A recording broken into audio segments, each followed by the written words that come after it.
We are swimming in information, right? News, social media, ads, it's just coming at us from all directions all the time.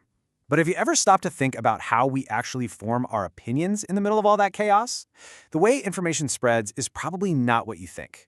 Today, we're going to pull back the curtain on how it really works. So, let's start with the million-dollar question. Does the media control what you think? I mean, it seems like it should, right? You see a news story, you read an article, and boom, your opinion is formed. For a long time, that's what pretty much everyone believed. But what if I told you there's a secret, hidden step in that process that changes everything? All right, so to get to the truth, we first have to tackle the myth. It's this really simple, kind of catchy idea that dominated for years. They called it the magic bullet theory. The idea was basically this. The media fires a message like a magic bullet, and it hits every single person in the audience in the exact same way, directly injecting an idea into their brain. Super simple, super clean. But as a group of researchers was about to find out, it's also super wrong.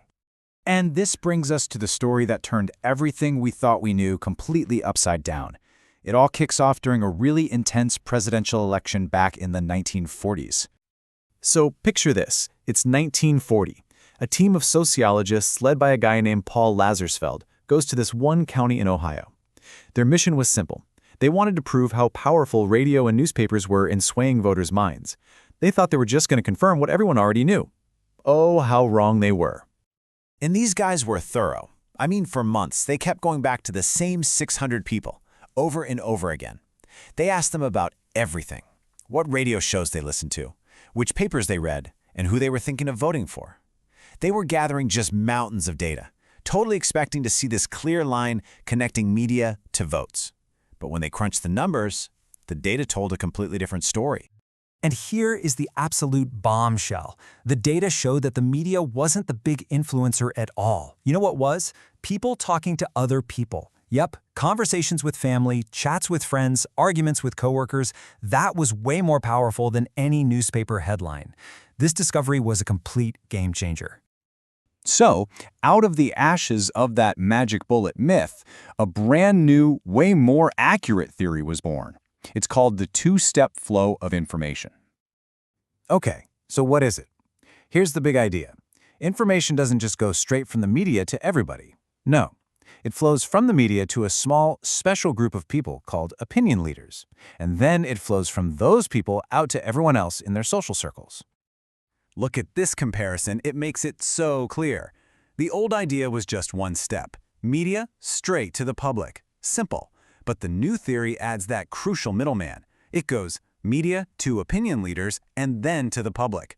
That one extra step makes all the difference. So let's break down how this actually works. Step 1. A news story or an ad or whatever comes out. It mainly gets picked up by a small group of people who are super into that topic, the opinion leaders. Step 2. These people digest it, figure out what they think, and then they talk about it with their friends and family, passing it along with their own personal take. It's basically word of mouth on steroids. This, of course, brings us to the most interesting part of this whole thing. Who are these super influential people? Let's take a closer look at these so-called opinion leaders. Seriously, just think about your own life for a minute. When you need advice on a new phone, or you're trying to make sense of some complicated world event, who do you ask? Is it a news anchor, or is it a person you know and trust?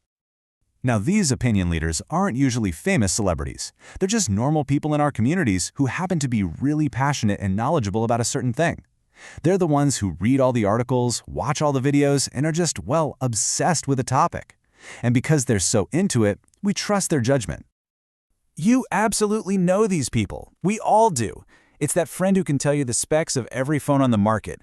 It's your aunt who can explain every detail of a political debate. And yep, in the modern world, it's that niche YouTuber or TikToker you follow who reviews only vintage cameras. They are all opinion leaders. Okay, so this theory is fascinating, but it was born in the 1940s. That was a completely different world. So the really big question is, in our age of social media, infinite scrolling, and algorithms, does the two-step flow still matter? You know, if we give this theory a report card for today, it's kind of a mixed bag. On the one hand, its main point, that we trust people more than institutions, is more true than ever. But on the other hand, the internet has complicated things. Social media lets anyone talk to a huge audience directly, and algorithms can trap us in filter bubbles where we only hear one perspective, kind of bypassing that second step. So, what's the bottom line here? It's this. The core idea of the two-step flow is still incredibly relevant. We are still social animals who look to other humans to help us make sense of the world. Think about it. The entire influencer economy is built on this principle. The process is just way faster now, way more complex, but that fundamental reliance on trusted human filters, that hasn't gone anywhere.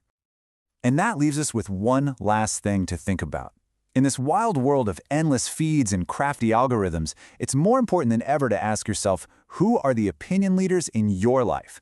Who are you letting shape your view of the world? It's definitely something worth thinking about.